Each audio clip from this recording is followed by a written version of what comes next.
The song stylings of Kirk Franklin, Do You Want a Revolution? You're listening to Tavis Smiley in this hour conversation with the noted historian author Eli Merritt about disunion among ourselves, the perilous politics of the American Revolution. We will explore the lessons from this critical period in American history that resonate with contemporary challenges. Eli Merritt, good to have you on this program. How are you today, sir? I'm doing well. Great to be with you, Travis. It's my great honor to have you on. Thank you for your time. Let me start broad, and we'll narrow our way as we move through this hour. Glad we have an hour to sort of unpack all these things. Let me start, as I said, let me start big. We've had a couple conversations already on today's program. This is a 3-hour show, and I've had 2 conversations already. We started today, Eli, talking about this summer of strikes that we are in and what that means in this moment in our democracy, or this experiment in democracy, as I call it. You're a historian. I am not. But I know a little something about this. To my mind, we have a Madisonian framework for democracy, but we ain't quite there yet. So I call it an experiment in democracy. That said, we talked about the summer strikes. We just talked about the fact that today is the 11th annual National Voter Registration Day and all the issues that portends in a critical moment like this for the future of this experiment in democracy. So let me start with a broad question as to some of the parallels that you see between the American Revolution and perhaps the worker or voter revolution that we may be in this present moment, if that makes sense. It makes some sense. Yeah, I think I'll focus just a little bit on the voter revolution. I think one of the most immediate parallels I see, which might surprise some people, with regard to the period of the American Revolution and what caused the American Revolution and our current historic period of unprecedented attempts at voter suppression, is that no one in a democracy wants to or ever should tolerate being treated as a second-class citizen. And what you find that was in the lead-up to the American Revolution is that indeed even the white Americans that lived in the colonies, some 1.5 million of them in the 1770s, felt absolutely like they were being treated as second-class citizens within the British Empire by the British Parliament, essentially because they were not given a vote in government. They were not represented in Parliament. So we know the famous quote, no taxation without representation. Key concept there is that to not be represented in a liberal form of government is intolerable. So I think that's one of the most immediate parallels that we can find.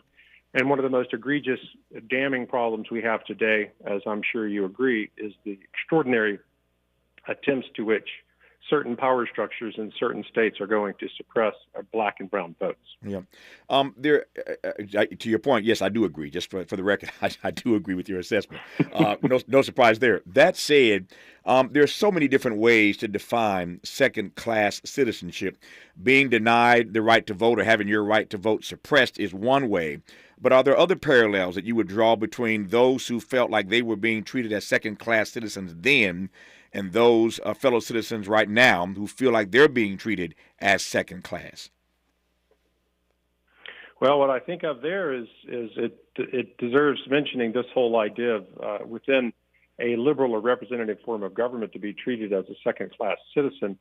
Then we have to look at the entirety of the people who were populating the 13 colonies, which became, of course, 13 states, officially in their own minds in 1776, which is the 500,000 African-American people who were living in the 13 colonies. About 10% of those were free, and 450,000 or so were enslaved in the southern states.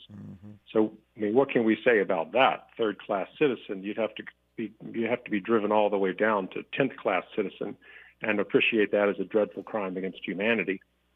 So that must go without, that can't go without mention. And hopefully it's something we can talk about some more. It's a point of great emphasis in my book in the introduction, to deepen, multiple ways to deepen our understandings of the complex reasons why the founders perpetuated slavery, the crime against humanity, and gross the gross despotism that was during the revolution and after the revolution for another, as we all know, another 7 or 8 decades. No, trust me, we're going to get to it. You can believe that. That's why we have an hour. So much in this book to unpack. And again, I'm just getting started. Our guest is Eli Merritt, noted historian. His new book is called Disunion Among Ourselves, The Perilous Politics of the American Revolution. You're listening to Eli Merritt right now on Tavis Smiley. Seeking the truth, speaking the truth. This is the Tavis Smiley Show.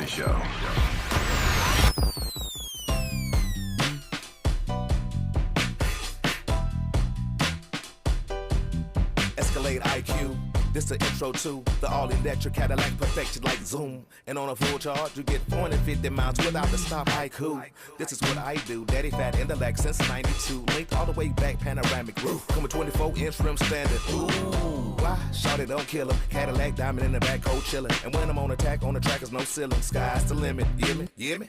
Straight drop, no parachutes. Lay lines like a longitude and latitude. Deal it, beloved, clearly we're hustling. Bustin', truckin'. Cadillac, Cadillac, Cadillac. For more on the Escalade IQ, visit Cadillac.com. Available late 2024. GM estimate 450-mile range. On a full charge based on development testing and/or analytical projection. Consistent with the CHA 1634 revision 2017 MCT. Range subject to change prior to production. Annual rates may vary based on service factors, including ambience temperature, terrain, battery age, and condition loading, and how you use and maintain your vehicle. You're listening to K-Drip, where we play all the best classic water-wasting hits like Sprinklers in the Rain and Leaky Faucets. They're tunes from another time because now that we face a hotter, drier future, every drop counts. Despite an extremely wet winter, keep using less water, fixing leaks, and reusing indoor water for your garden. Visit SaveOurWater.com for more ways to conserve. Up next, brushing your teeth with the water on. K-Drip.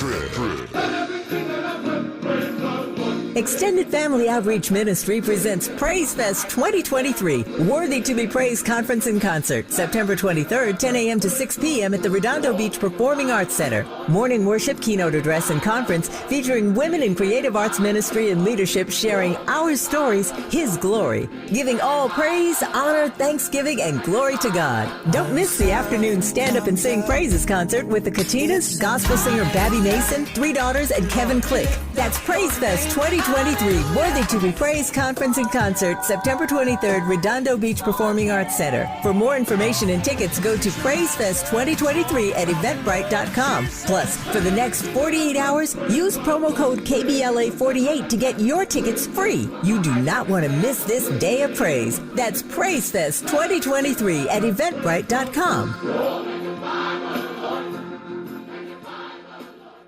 Hey, this is Zoe Williams, the voice of reason from KBLA Talk 1580. Listen, if you're in the market for the best prices and the fastest delivery for custom-made roller shade, LA Custom Blinds is the place to be. Schedule a free estimate and they will come to your house, measure your windows, and bring a variety of fabrics to choose from, and then come back and install it all for free. The best part is that their factory is located right here in downtown Los Angeles, so they make the shades really fast. All you got to do is go to lacustomblinds.com and schedule your free in-home estimate right now. Tell them Zoe Williams sent you.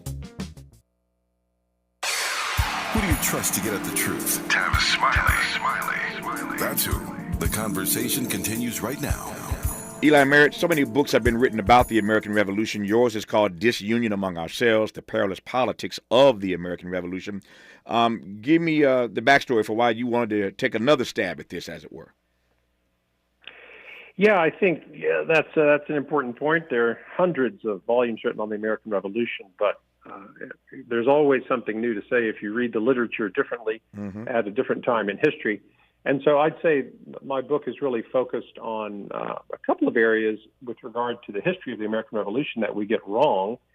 And in a nutshell, what that is that we approach the American Revolution with the sense that really the greatest fear of the founders and all of those who were captaining and generaling the Continental Army, that what they feared most was the power and might of the British Army. And certainly they feared warfare, but the number one thing they feared the most is that these 13 very dissimilar states from dominantly 3 very dissimilar regions would come together in an attempt to unite, and they would fail at that. They would disunite themselves, and then the great catastrophic outcome of that, which they predicted from basically day one, was that they themselves would fall into civil wars. So there was a sense of do or die when it came to union. If they broke apart, there was a sense of a sequela which would lead to civil wars over commerce, over finances, and over the most important cause would be over land. There was so much contested land at that time. So that's something that is very significant to understand as we go back, that we can tend to think that these leaders of 13 states were basically white elites who had everything in common. They had certain things in common, but they were also dramatically dissimilar and often considered themselves to be from different nations. They often would say, how are we going to unite what seems to be different nations? So that was the great challenge of the American Revolution, much more than the persevering in the war against the British, was being able to unite the 13 states, earlier called colonies, and not break apart into their own civil wars. And yet, fast forward a few years, a civil war broke out anyway, did it not? Civil war broke out anyway. So in some ways, they were prescient in terms of predicting that civil war would break out. And at that time, during the American Revolution, they were not directly predicting that there would be a civil war over slavery. But certainly it was very common, the idea of a civil war happening. It was very common to predict that the northern states would win, in part because, as one of the American leaders said, that within the southern states they had a dangerous enemy within their bowels. That was the exact quote that was used by Joseph Galloway. And what was meant there is, if civil war happened, then the African American people, enslaved people within the southern states, were going to take that opportunity to rise up for their own freedom and help to defeat their own masters. And we saw to some extent that is what happened in the 1860s. Yeah. So yes, amazing how prescient they were that a civil war would happen, in part over slavery, but in part over the great question of, is secession legal? And that was decided by Lincoln in the North. The decision was made, no, it's not, and we're getting rid of slavery at the same time that we reunite the states at that time. Yep. No question about the fact that these founders were prescient, but there are other words I could use to define them or describe them. It's family. Tell me what they are. Yeah. It's family radio, so I won't.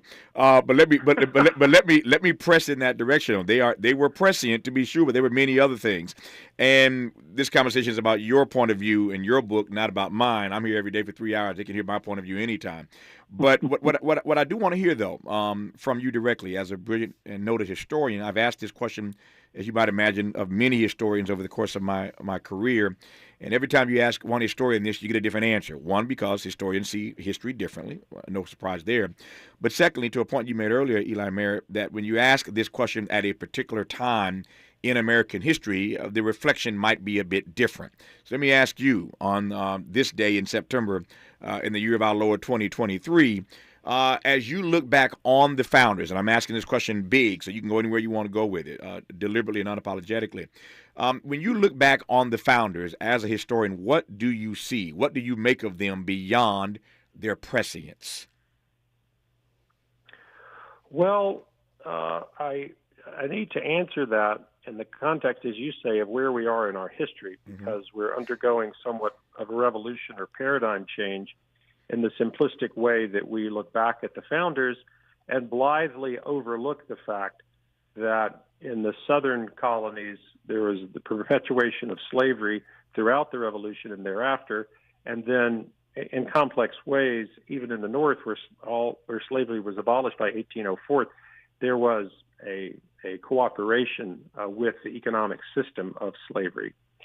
And so I look back at them and I struggle hard, and I've done quite a bit of writing about this, to figure out how we should view the founders, because they were the embodiment and fought for universal values that are significant to all of us today and are helping, as you alluded to earlier, this American experiment move forward.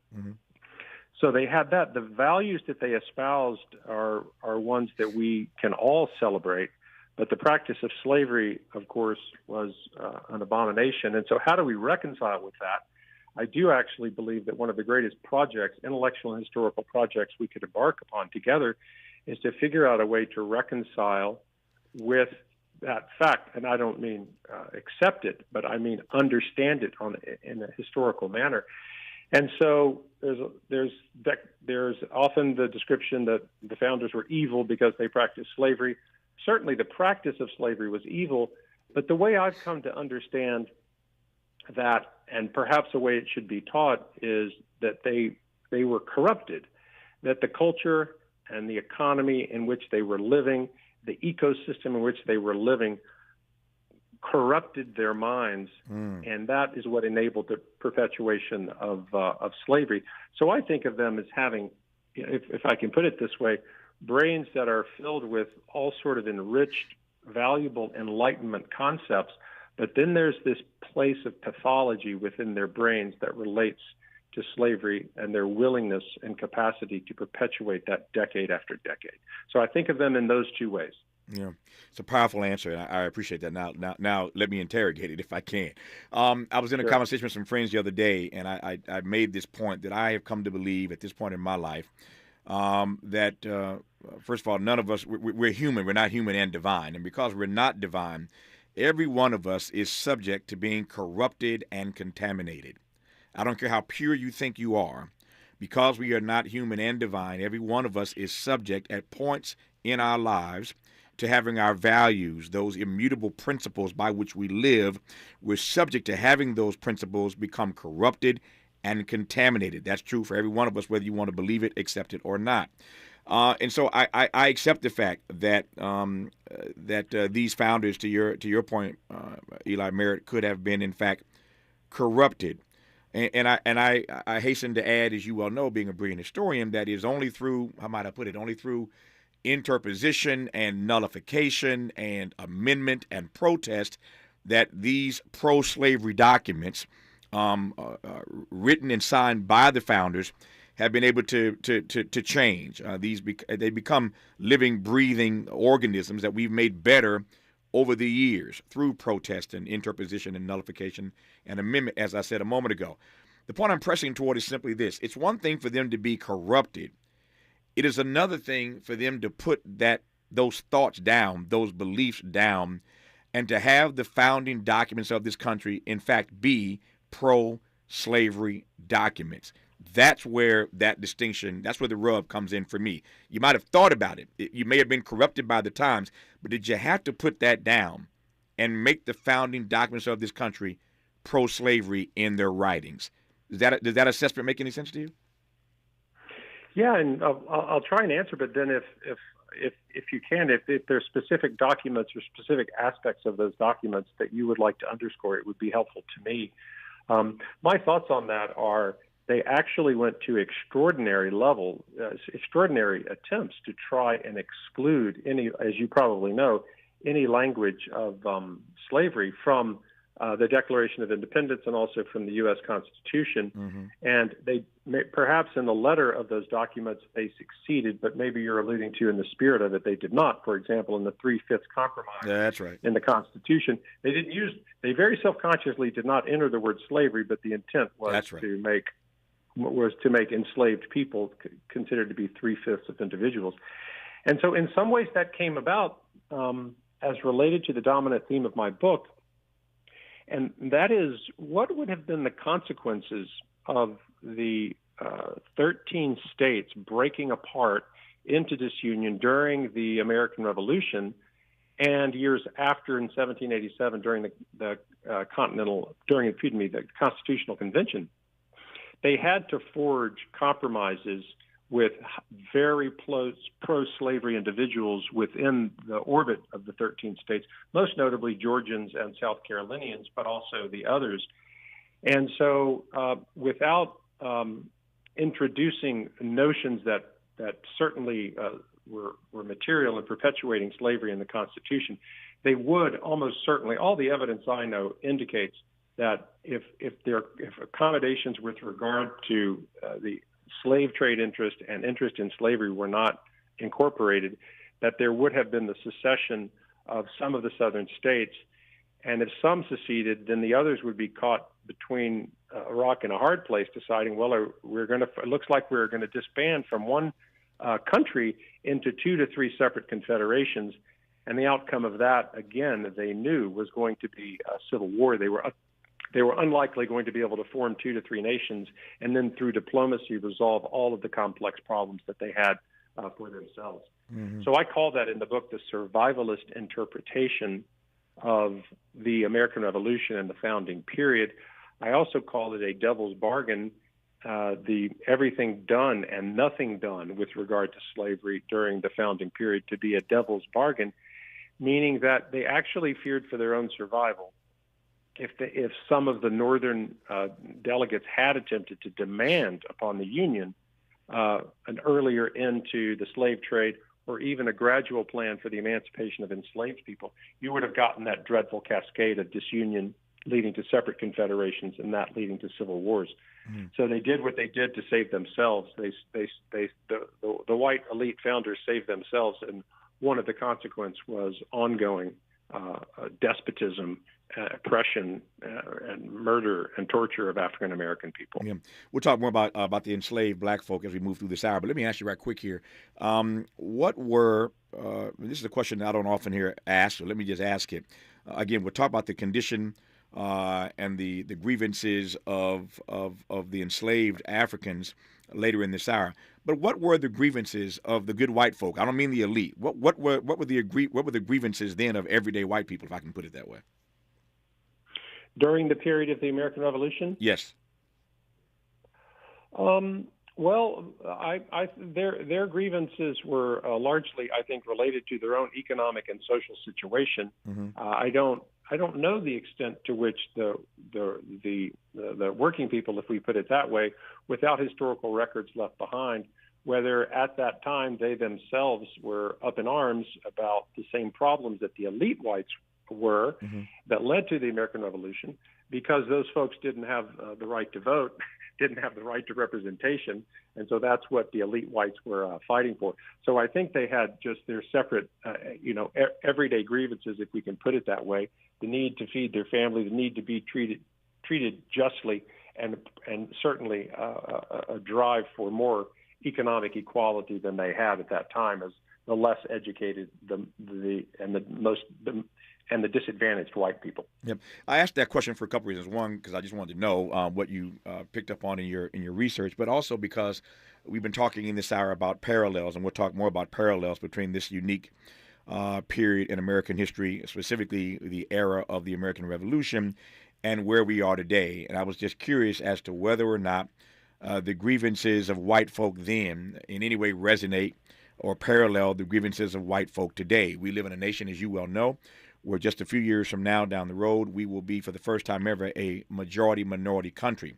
People of color combined will outnumber white folk in this country for the very first time.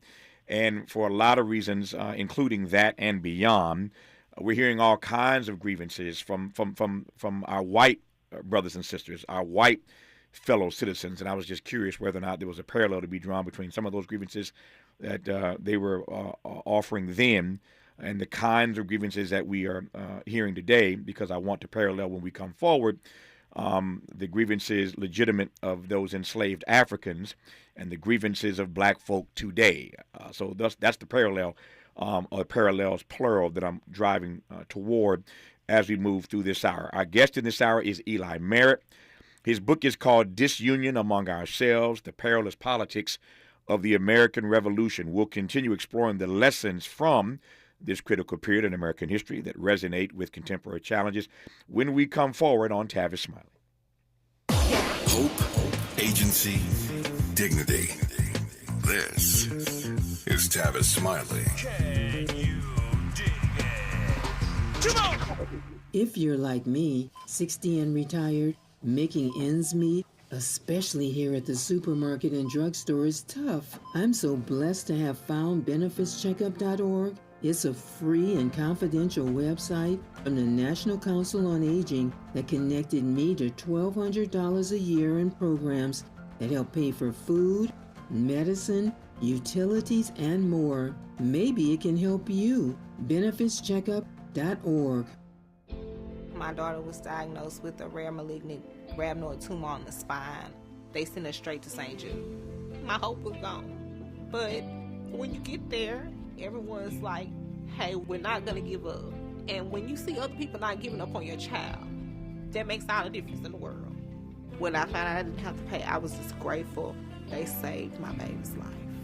Finding cures, saving children. Learn more at stjude.org. I'm Mike Moore. Here's the latest from the Black Information Network. Obesity is a growing contributing factor in heart disease deaths.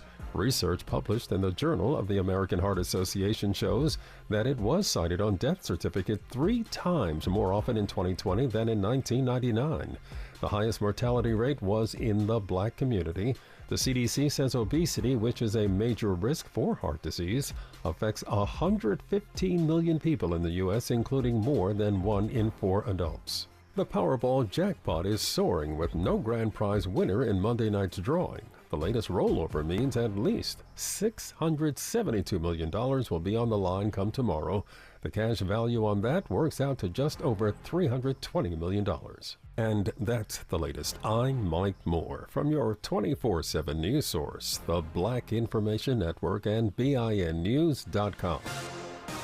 Seeing a sick alert working as you travel in Bellflower. The 91 East, just east of Lakewood Boulevard. We have a crash with only the right lane open at this time. We're stop and go from Alameda. Looks like this is an ongoing investigation. Cars in a collision on the 405 North approaching Wilmington is onto the right shoulder, but we're loaded up from Long Beach Boulevard. The 405 North headed towards Culver City around Howard Hughes Parkway. Look out for a stalled vehicle onto the right side here. Troubles on the 710 South at Imperial Highway. That's Southgate, a wreck onto the right shoulder from earlier. And South LA on the 110 South at Gage. Look out for a crash onto the right side in this area. Between the drivers, walkers, and bikers, there's a lot happening on California roads. Remember, safety is sharing. Safety is caring. Share the road, share the responsibility, and go safely, California. From the California Office of Traffic Safety and Caltrans. What will you find at Macy's Backstage? Here's a hint. Fall finds for $25 and under, like sharp blazers, cozy sweaters, cargo pants, jackets, and more. Find the latest trends and new arrivals at a Macy's Backstage store near you. Is this the time? This is the KBLA Sports Minute with Ray Richardson. I'm a bad man. Those of you who watched the NFL's Monday Night Football last night heard Snoop Dogg in the new intro song. Snoop is part of the new opening the NFL came up with to kick off the Monday night telecast. Snoop will be featured every week in the new opening with country music star Chris Stapleton and drummer Cindy Blackman Santana. Some troubling news and numbers for the Chargers. Chargers head coach Brandon Staley said there is no timetable for running back Austin Eckler to return to the lineup. Eckler missed Sunday's loss at Tennessee with an ankle injury. He was hurt in Week 1 against Miami. As for the numbers, the Chargers have scored a combined 68 points in their first 2 games and have yet to commit a turnover, but they are 0-2. Something is not adding up. No debates, no speculation, just the info you need. That's your KBLA Sports Minute. I'm Ray Richardson. More news, opinions, and conversation when we come forward on KBLA Talk 1580.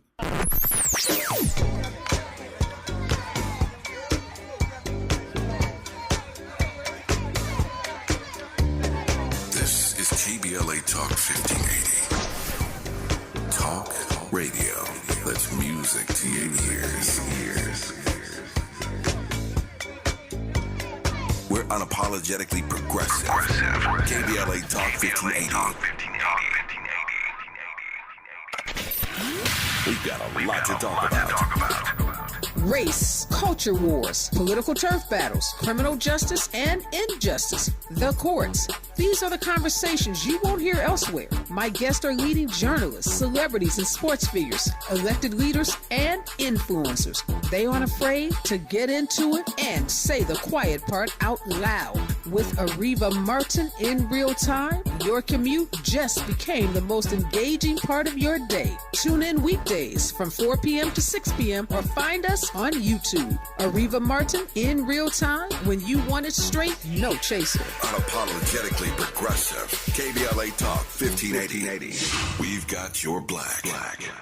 The City of Los Angeles Emergency Renters Assistance Program will start accepting applications at 8 a.m. on September 19th. The program will provide up to 6 months of rent subsidy to low-income residential renters who are at risk of homelessness due to unpaid rent as a result of COVID-19 or other financial hardships. Learn more at housing.lacity.org. That's housing.lacity.org.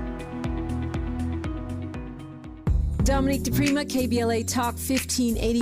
One of the most important details of running a business is managing cash flow. In fact, it's key to maintaining your company's health. Putting cash flow management before profits using dedicated software can help you drill down to the details that let you see the bigger picture. Having that clearer outlook makes for a stronger business. Whatever your business's financial goals, U.S. Bank Access Commitment Initiatives can help support you in reaching them. Access your financial goals at usbank.com/access.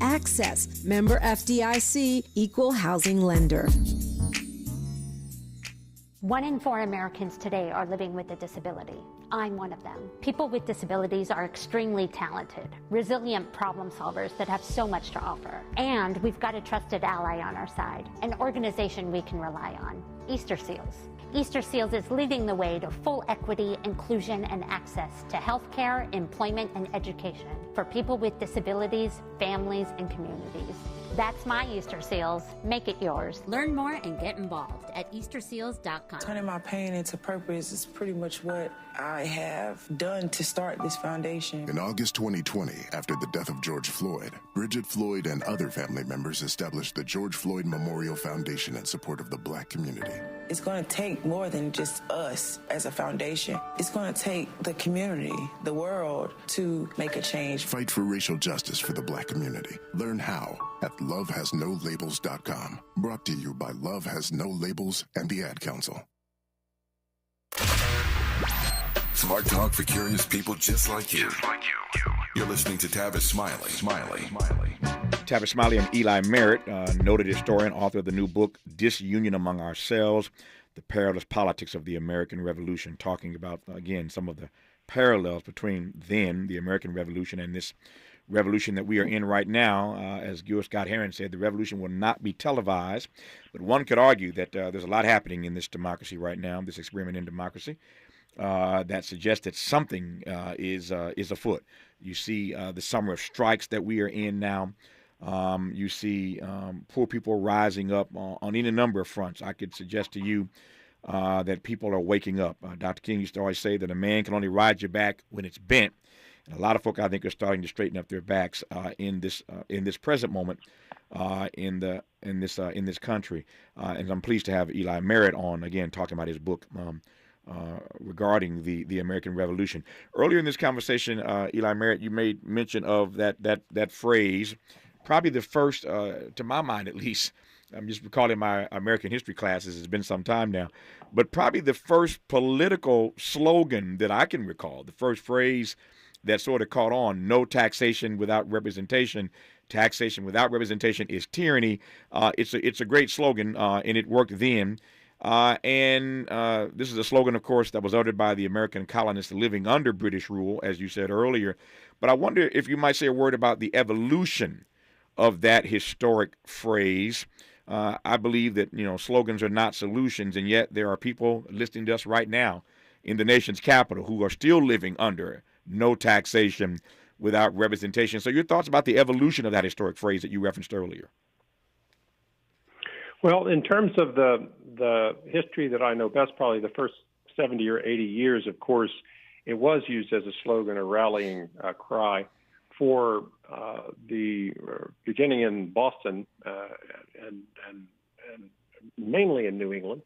But it came to really stand for the fact that the white Americans who could vote actually in their home colonies at that time were not actually able to cast votes or be represented in the most important decisions that were made with regard to taxation and commerce and finance and also political rights that emanated from the Parliament. The ways that it was used in the next 70 to 80 years is I don't acutely think of, but certainly we can think of today with regard to, as we discussed at the beginning, voter suppression. Mm-hmm. If votes are being suppressed, you're being denied your right to be represented. So I think, and I have not actually heard that as part of the revolution taking place right now, but you can tell me if you have, but I think it may not be a bad idea to bring that slogan back and even perhaps boycott the paying of taxes until we can put an end to voter suppression and all of this pernicious gerrymandering that's taking place. Have you seen that anywhere? I have not seen Tavis, it. that people are saying no taxation without representation? I have not seen it, but I'm with you. It's a phrase that ought to be brought back, and you put your finger right on the pulse. I was going there, so I'm glad you led me there. You've inspired me. I write a newsletter on Substack called American Commonwealth, and so you've inspired me to maybe consider writing a piece on that. No taxation without representation in 2023. So no, you should. It's a phrase that is not just poignant, but a phrase I think that would work in a moment like this. As I mentioned earlier, in Washington D.C., they've had that for years, of course, on their license tags. No taxation without representation. So for all those persons listening to us right now in Washington D.C., they live under that every single day. They don't have They don't have voting members of Congress, and they get treated in all sorts of bad ways, even though they are the nation's capital. And so that city, which is gentrifying, no question about it. But for many years, we've referred to D.C. as Chocolate City. So most of the folk in that city for years on end who've been denied representation and yet forced to pay their taxes happen to look like me. I digress on that point. But there are examples of no taxation without representation even today, and D.C. comes to mind quite immediately.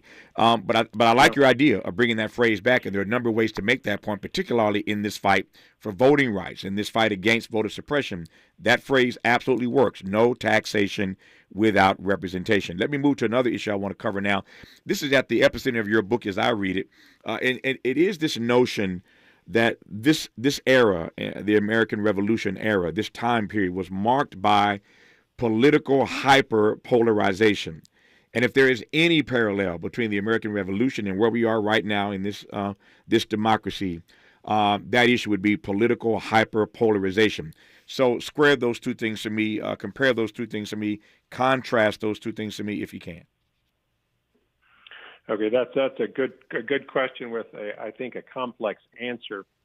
I think that one way to think of the founders who actually were continuously sent back to the Congress and continuously sent back to the government is that they had particular skills. It was not as polarized and as hyperpolarized within the Continental Congress, which of course was our first government, and it was the government during the American Revolution.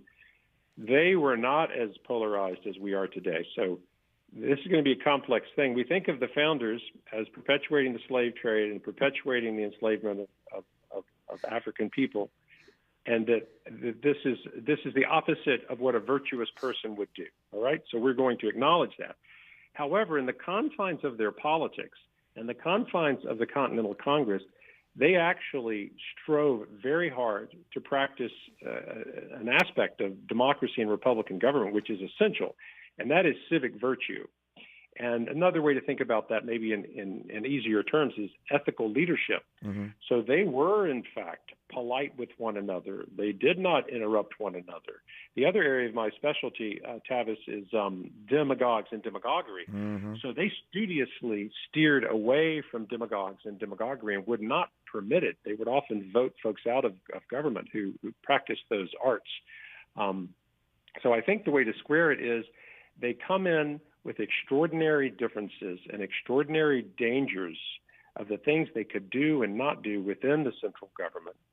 And if they had pressed too many boundaries, they would have broken apart into disunion and therefore civil wars. But they didn't press hard at that, and they actually elevated themselves into unity through the practice of civic virtue or ethical leadership, meaning more what we're seeing deteriorate today is, of course, respect. Yeah. And civility and toleration of difference. And then again, I just to put a nail in it, the demagogues we now have in government and media are a major source of our problem, and they effectively sidelined those in ways that we are failing to do today. I want to talk about sidelining those today. We are, to your point, I think your brilliant point, we are failing miserably at sidelining those persons in that kind of circus show today.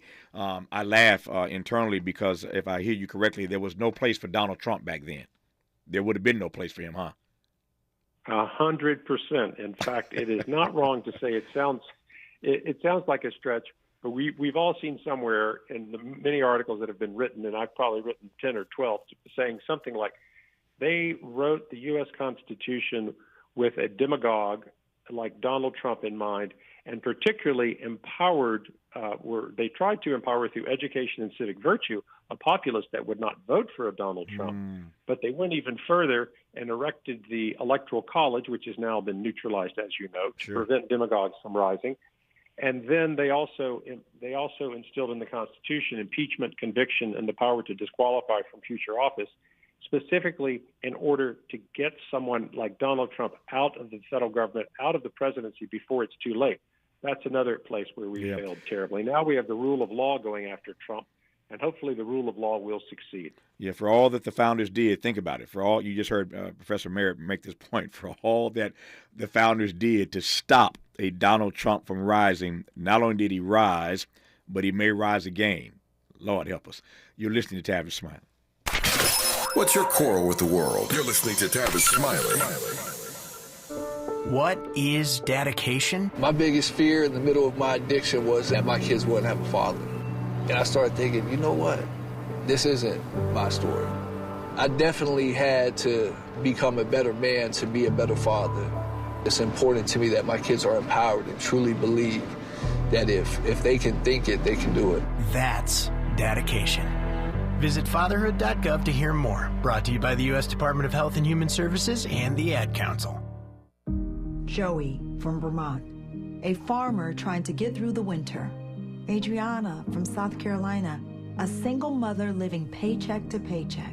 Liam from Ohio, an injured father struggling to provide for his family. Hi, I'm Shanola Hampton, and I support the Feeding America network of food banks because they help provide over 6 billion meals to people in need each year. Learn more at feedingamerica.org. KBLA Talk 1580. We've got a lot to talk about. The rent is too damn high. KBLA joins you in calling for affordable housing. The LA Tenants Union is a diverse, tenant-led movement fighting for the human right to housing for all. The LA Tenants Union demands safe, affordable housing and union rent control. They organize against landlord harassment, mass evictions, and displacement, and mobilize for the repeal of the Ellis Act and Costa-Hawkins Act. The LA Tenants Union is on a mission to strengthen tenants' political power through education, advocacy, and direct action. To get help with your eviction or other landlord-tenant issues, take action for justice, or become a member, visit latenantsunion.org. This is a community call to action from KBLA Talk 1580. Mom's early Alzheimer's diagnosis was hard to take. And when I left the oven on, we decided together that it was time to see a doctor and make a plan. Early detection gave us more time to seek out information and support as a family. If you or your family are noticing changes, it could be Alzheimer's. Talk about seeing a doctor together. For more information, visit alz.org/time to talk. A message from the Alzheimer's Association and the Ad Council. Hey there, Los Angeles. This is James Lucky Jr., publisher and editor of Los Angeles News Observer. Are you hungry for news that matters to you in the African-American communities of Los Angeles? Well, buckle up, because we got the scoop you've been craving. Stay in the know and never miss a beat with our free weekly publications conveniently available near you. Or hop on the digital wave and become an exclusive subscriber at OGNSC.com.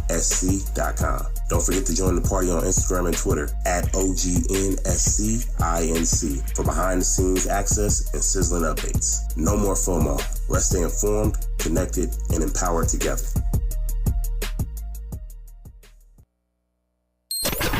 Let's get back to more of Tavis Smiley right now.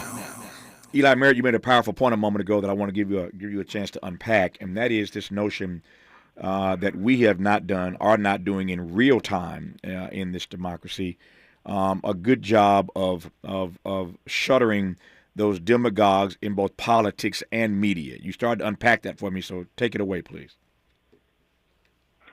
I think the place I would start with that is we have had a relaxation throughout our political system in terms of understanding the importance and undergirding the idea of ethical behavior.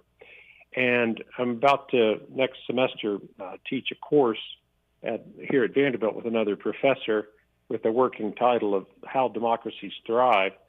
And there are a lot of cornerstones that we think of democracy that are essential. We think of free and fair elections, and we think of the Constitution and the rule of law, but we often neglect to understand that government doesn't work without ethical leadership, or at least leadership that's constantly striving to be ethical, and individuals who actually have the capacity. This is a critical thing I think you'll understand in reference to Trump.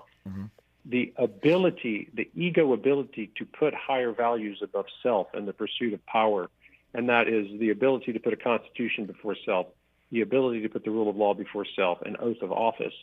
So I think we're having a dramatic failure of ethics, the loss of codes of ethics within individual actors within our democracy, and also externalized codes of ethics that we're requiring folks to follow. So I think of this in terms of a number of things. A good date to start the beginning of this collapse is with the emergence of Rush Limbaugh in the late 1980s, and that directly followed a relaxation of ethical codes that governed the media and allowed them to not necessarily represent both sides and give individuals the right to defend themselves. So that's one starting point. The other is in the early 1970s, we moved the presidential nominating system from what we call the smoke-filled rooms, which is treated pejoratively, but through a filtration system where demagogues could be blocked. Now we have a very dysfunctional primary system where a third or even less of the populace, extremist populace, can directly, through democracy in quotes, elevate someone like Donald Trump. And then once Donald Trump gets to the presidential nominating convention, the other party members do not have the power actually to say, well, actually, this individual is not going to support the Constitution, and therefore we will not allow them to progress. So we've had failures in media over the past 40 to 50 years, also failures in the way we've organized our political parties, most critically when it comes to the presidential nominating system. Yep. When we come forward in our remaining moments with Eli Merritt, I want to follow up on this point he's making just now about the lapse in ethical leadership in this country. A democracy cannot survive, as he put it, without ethical leadership. I wonder to what extent that is he thinks the shenanigans at the U.S. Supreme Court, the highest court in the land, to what extent are their shenanigans causing for a reduction, a relapse, if you will, in ethical leadership in this country? We'll talk about that when we come forward on Tavis Smiley. Interrogating and unpacking. That's what we do around here. You're listening to Tavis Smiley.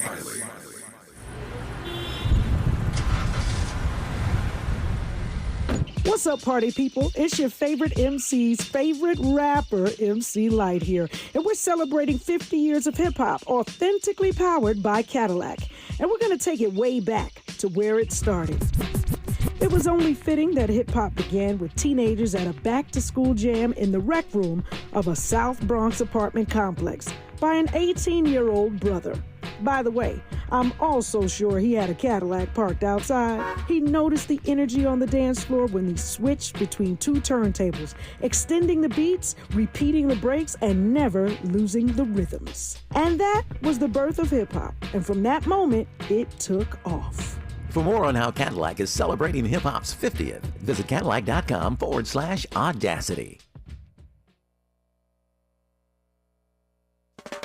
KBLA Talk 1580 stands for Unity and Healing. African Focus Incorporated is a nonprofit organization based in California that focuses on the growth and well-being of Africans all around the world. Their mission is to promote the well-being of people of African descent through knowledge and appreciation of one another by building a bridge of love and understanding. African Focus Incorporated strives for cultural, educational, and economic growth. They're the organization behind the African Family Induction Ceremony, African Goodwill Awards, African Focus Trailblazer Tours, African Dance Competition, and Showcase Los Angeles, Family Day, Good News Windows Microfinance Project, and more. To volunteer, travel with African Focus, or to attend one of their community building events, please call 310-676-7730. That's 310-676-7300. Or visit AfricanFocus.org. This is a diaspora-wide community call to action from KBLA Talk 1580. Mom's early Alzheimer's diagnosis was hard to take. And when I left the Evanon, we decided together that it was time to see a doctor and make a plan. Early detection gave us more time to seek out information and support as a family. If you or your family are noticing changes, it could be Alzheimer's. Talk about seeing a doctor together. For more information, visit alz.org/time to talk. A message from the Alzheimer's Association and the Ad Council. Extreme heat can make you very sick and can be deadly. For Californians 65 and over, it's important to have a plan. Ask your healthcare provider if your medications affect your ability to cool down. Know the signs of heat illness and stroke, as well as the location of your nearest cooling center or air-conditioned space. And if you have loved ones over 65, be sure to check in on them on hot days. Learn how to stay safer from extreme heat at heatreadyca.com. Brought to you by the state of California. He's rooting for everybody black. Everybody black. More of Tavis Smiley coming your way right now. Just got 3 minutes left. 3 minutes left in this conversation with Eli Merritt, author, noted historian at Vanderbilt. Great school, great book. It's called Disunion Among Ourselves, The Perilous Politics of the American Revolution. We've been talking for the last few minutes about all that the founders did in the American Revolution to make sure that demagogues and those who had no ethical leadership couldn't make their way in. And then they put stuff in to make sure if they got in, they got out or were pushed out. So Donald Trump would not have fared too well back in the days of the American Revolution, would not have found his way in, much less having to be forced out. That said, they didn't see Donald Trump coming, but did they see this U.S. Supreme Court coming? One could spend hours, if we had the time, talking about their shenanigans that I think add to these notions of ethical leadership or the lapse thereof, Eli Merritt. Yeah, I guess I have two thoughts about the current, more than two thoughts, but I'll mention two thoughts about the current Supreme Court. One is we've seen over the past number of months, almost on a weekly basis, studies in problems in ethics. Exactly. With regard to lavish trips and essentially lobbying and funding by wealthy individuals. And so the Supreme Court, my father was a federal judge, actually, and so I grew up with him at the dining room table, telling me about the judicial code of ethics he had to adhere to. For reasons that few people understand, the Supreme Court is exempt from that. So clearly, in light of where we are in our history and in light of where we are with these current problems, there's no reason why the Supreme Court should not be governed by that exact same external code of judicial ethics. Mm-hmm. The other way I would think about, as you say, the shenanigans of the Supreme Court is the hyperpartisanship has led us to where we are with the Supreme Court. What you ideally wish for in a democracy in appointing justices to the highest court in the land is for the appointment of secular moderates. Mm-hmm. So secular is, if you think about the founders, their greatest fear was religious bigotry and just basically the religious mindset that would end up corrupting a democratic government. So instead of the secular moderates that we wish we would have in a constitutional democracy, the hyperpartisanship has led to the appointment of more, what we can only call religious extremists. So I think our dominant problems in the Supreme Court can boil down to the problem of a majority in which most of those involved in the majority are religious extremists. Excuse me, thank you. Eli Merritt is the author of the book, Disunion Among Ourselves, The Perilous Politics of the American Revolution. I've been honored to have had him on for this hour talking about the parallels between then and now, the contemporary lessons that we can learn from the revolution then, and where this democracy is headed these days. Today is the 11th annual National Voter Registration Day, as we mentioned in our last hour. So no time like the present to make sure we do our parts to save this democracy from itself, or as Dr. King might say, to redeem the soul of our nation. Eli Merritt, good to have you on the program. Congrats on the book. All the best to you, sir. Thanks for your time. Great to be with you. Great to have you on. The final hour of Tavis Smiley, When We Come Forward. KBLA